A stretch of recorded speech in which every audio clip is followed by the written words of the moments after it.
Thank you very much for this opportunity. I must say it was very pleasing to hear that the minister and particularly the higher health is having intervention that aims at addressing mental illness in higher education. Although I must say a lot of what was presented was about the intention from the side of the Department of Higher Education. And it is very convincing to hear that there are primary intervention and secondary interventions that will be implemented. I think Ramnika said it so well that there will be health check devices that will be used. There will be support that will be provided for those that are affected. But I think to take the conversation further, it is important that we look at a multi-pronged approach, not just looking at just mental issues, but at the psycho-social issues that the stakeholders of higher education are finding themselves in. Maybe to take the conversation further, it also requires a multi-pronged stakeholder approach, not just focusing on those who are affected, but also focusing on those who are not just the infected, but also looking at those who are affected. I know of a number of cases where staff members have passed on. I know for sure at CPUT there was a staff member who passed on, and there was a communication that was issued. And the issue now needs to be, how do we then provide support to staff who were working with this particular candidate? But also there have been cases of students who have contracted the COVID-19, and the issue that have been highlighted on how do the rest manager deal with this particular issue. So the support not only of the student is important, but also the support of the staff. We need to engage on that. I think Likanyiso has also echoed the issue of access, but I think something that is also missing, the issue of access for staff members. Although we might think staff members are employed, but issues of data, it's still a challenge for a number of staff members. Issues of laptop, it's still a challenge for a number of a staff members. And I didn't hear that conversation. And as much as the minister was talking about the intention of what they want to do moving forward, I felt what was also missing is that the universities, a certain portion of staff have returned back to university.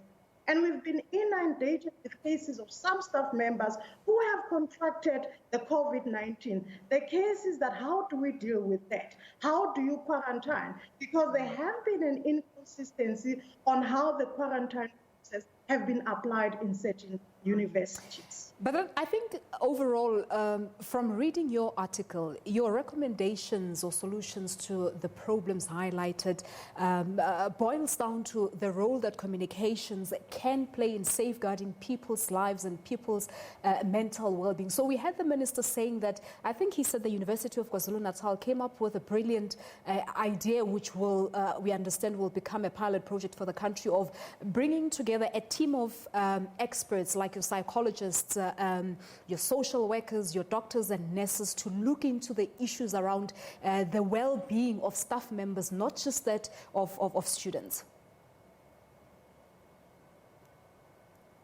I think he echoed the issue of a task team. A task team is very important where diverse stakeholders are brought on board to engage on this issue.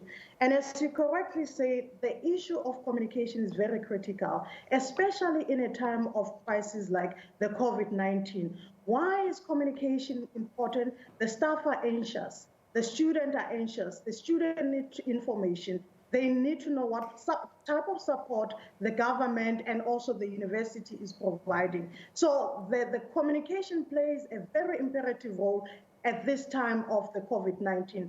Hence, communication practitioners need to also be part of this conversation. You find in most cases that the communication practitioners are left out in the conversation, and they're brought in just to take notes or just to write a press release. I think they need also to be engaging so that they can assist management on how to communicate, how to engage with the internal stakeholder. Profoundly, what we have been seeing, the Department of Labor have issued new rules that will be applied in the workplace. How do they then start translating that into policies? And how do they start informing the staff of what is expected of them at this particular juncture. All right, so just a very quick one here, Brightness. As someone who has been with the higher education almost all your life, having been with the different institutions of higher learning. So the minister saying that a number of students will be returning to their residential areas as well. Are you worried with that particular statement? I mean, with this COVID-19 pandemic, is it going to be easy to navigate around ensuring that everyone is safe, everyone is COVID-19 free? I think what I can say, this is an unprecedented time. The COVID-19 is not known.